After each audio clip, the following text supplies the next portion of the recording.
Qaysi bir dilda vatan, qaysi bir dilda vatan, ishqi agar paydo emas, bir quruq go'shtda qiyos qil, bu yurak aslo emas. Del vatanning sevgisidir her yürekning ölçimi. Ayrılar tushgandi bu mizonga inson ya emas.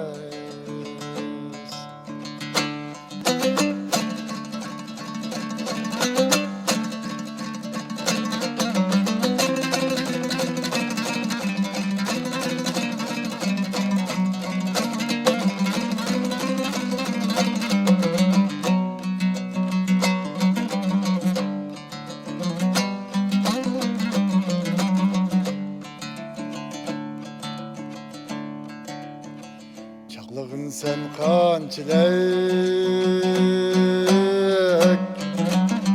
çağlığın sen qanchalik, bağrımdaki vatan otan, göz kulak burun bilen,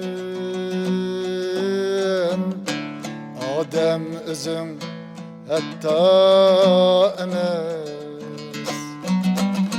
Çünkü sözleysen adaş,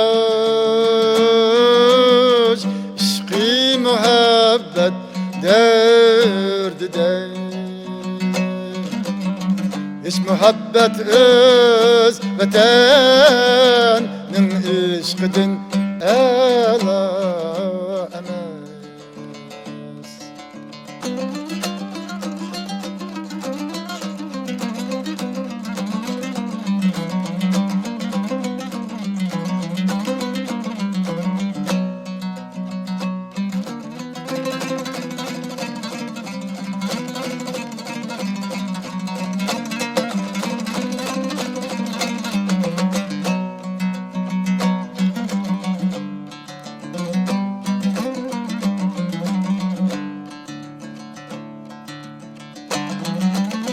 Nemi o şirin vatan,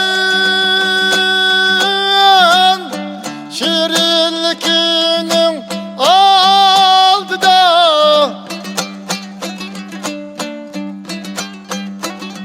qancha zahralar vatan, zahrasidek ra'no emas. İlmu hikmette eğer her kim ibn Sina bulur, ger vatanni söymese ahmak digin dana emas. Ger vatanni söymese ahmak digin de